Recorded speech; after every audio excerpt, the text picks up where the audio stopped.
रज़ा model high school बोज़दारोडा में जश्न ईद मिलादुन्नबी सल्लल्लाहु अलैहि वसल्लम जे सिलसिले में ऐं 9हीं क्लास जे पोज़ीशन माणींदड़ शागिर्दनि में एवार्ड विराइण जी तक़रीब कोठाई वई।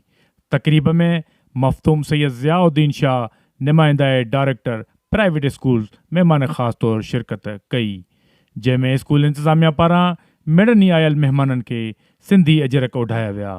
इन मौक़े ते मुक़ररीन जेकब न्यूज़ सां ॻाल्हाईंदे चयो त रज़ा मॉडल हाई स्कूल बोज़दारोडा जी तरफ़ां अॼु मुनक़िद थींदड़ ईद मिलादुन्नबी ऐं एवार्ड डिस्ट्रीब्यूशन सेरेमनी जेका असां पंहिंजे ॿारनि जी हौसला अफ़ज़ाई लाइ कई आहे ऐं जेका ॿारनि जी परफॉर्मेंस थी उहा सभिनी जे साम्हूं आहे ऐं तव्हां सभिनी दोस्तनि जो ममनून जो इंतिहाई शुक्रगुज़ार आहियां। उमेद त असां सां इहो सहकार जारी रखंदा। सुठी हिकिड़ी कोशिशि आहे, अहिड़ा प्रोग्राम थियणु खपनि ऐं साईंरनि जो हिकिड़ो तालीम जे मैदान में सुठी कंट्रीब्यूशन आहे ऐं इहा कंट्रीब्यूशन जेका आहे उहा जारी रहे इंशाअल्लाह। अॼु मौक़ो जेको आहे उहो रसूल अकरम जे हवाले सां जशन ईद मिलादुन्नबी जो बि उन हवाले सां बि प्रोग्राम आहे, त सभिनी खे मुबारकूं। रज़ा मॉडल हाई स्कूल में जश्न ईद मिलादुन्नबी जे सिलसिले में ऐं प्राइज़ डिस्ट्रीब्यूशन जे हवाले सां जेको प्रोग्राम कयो हुयो तमामु बहितरीनु ऐं तमामु सुठो। अहिड़ा मौक़ा रोज़ु रोज़ु न ईंदा ऐं मां इहा गुज़ारिश कंदुसि सभिनी स्कूल वारनि खे अहिड़ा प्रोग्राम रोज़ु कया वञनि जीअं ॿारनि जी को करिकुलेशन ऐं एक्स्ट्रा जेके इहे आहिनि उहे सलाहियतूं वधणु घुरिजनि। तालीम जे हवाले सां रज़ा मॉडल हाई स्कूल बोज़दारोडा जो हिकु मोटो आहे त एजुकेशन फॉर ऑल ऐं एजुकेशन इज़ आवर राइट।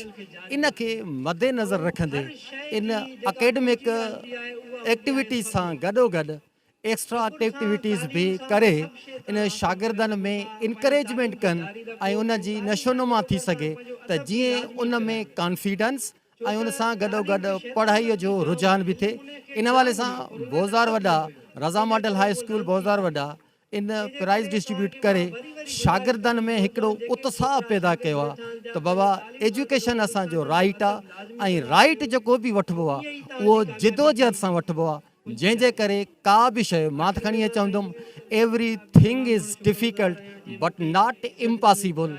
इन खे पॉसिबल करण जे लाइ शागिर्द खे इंतिहाई जेको आहे उहो मुयसर ऐं बहितरीनु प्रोग्राम थी रहियो आहे। इहा वालदेन जी हौसला अफ़ज़ाई आहे, ॿारनि जी इज़त अफ़ज़ाई आहे, महिमाननि जी इज़त अफ़ज़ाई आहे।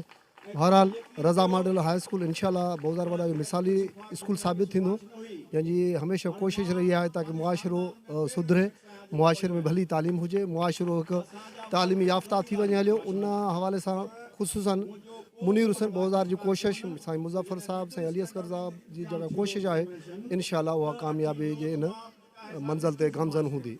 हिननि जो चवणु हुयो त तालीमी सरगर्मियुनि सां गॾोगॾु तालीमी इदारनि में शागिर्दनि जी हौसला अफ़ज़ाई ऐं ओसर लाइ गैर निसाबी सरगर्मियूं पिणु लाज़मी आहिनि।